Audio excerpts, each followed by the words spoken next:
Hi, everybody. This is Saad for the Sad Truth.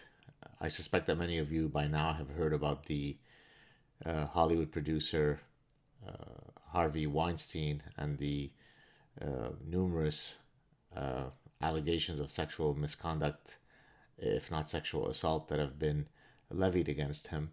And as I would have predicted, uh, had anyone asked me to, the broad shouldered excuse of, quote, sexual addiction has reared its ugly head.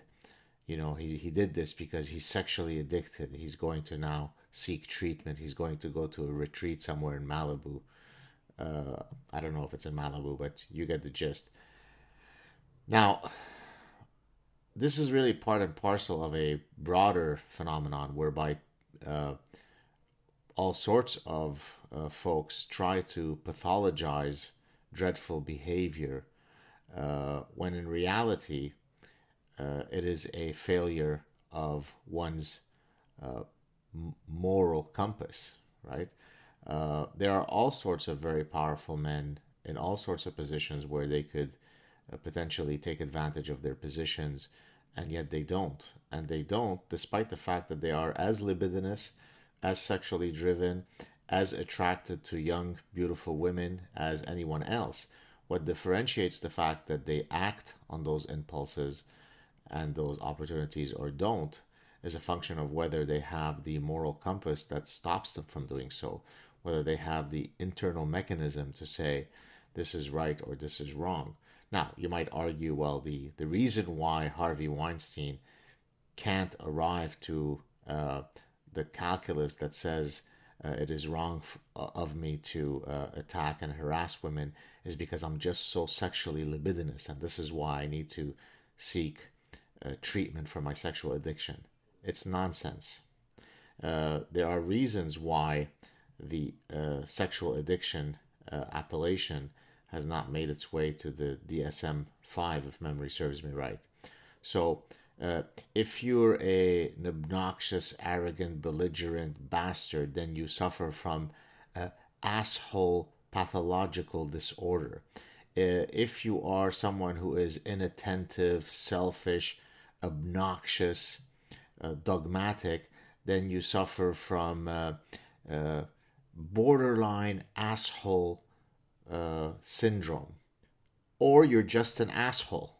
Okay, so in this case, Harvey Weinstein will surely like people to think that, look, it's really not, I had no free will here. I suffer from a disease called sexual addiction, and therefore, in the same way that you shouldn't blame me if I have pneumonia or if I'm addicted to alcohol, because all addictions are uh, diseases. Somehow free will is removed from our capacity.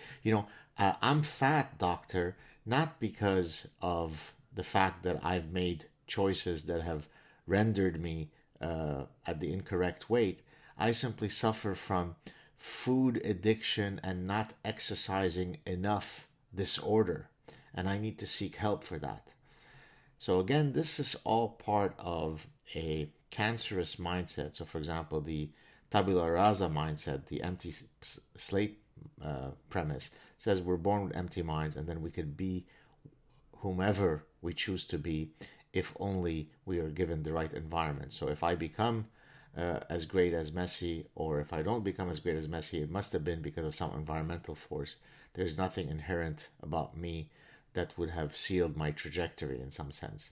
And so it's a hopeful message, but a wrong one. Similarly, when it comes to these types of dreadful behaviors as exhibited by Mr. Weinstein, one has to come up with some other way to excuse away the reality. In the same way that you try to excuse away why you didn't succeed in mathematics, well, it can't be because you simply suck at math. It must be because, you didn't have a mother who hugged you enough, or maybe you didn't have the right pedagogic training, or maybe it was due to father absence, or maybe it's due to white supremacy. So there must be some external agent outside of you that caused this. Well, to pathologize dreadful immoral behavior as though it is a sickness is part of the same mindset. Look, I'm not really responsible for my dreadful behavior, would say Weinstein. I suffer from sexual addiction. I deserve your pity and your empathy, not your scorn. So there you have it, folks. It is a problem when people navigate through life with a poor understanding of human nature.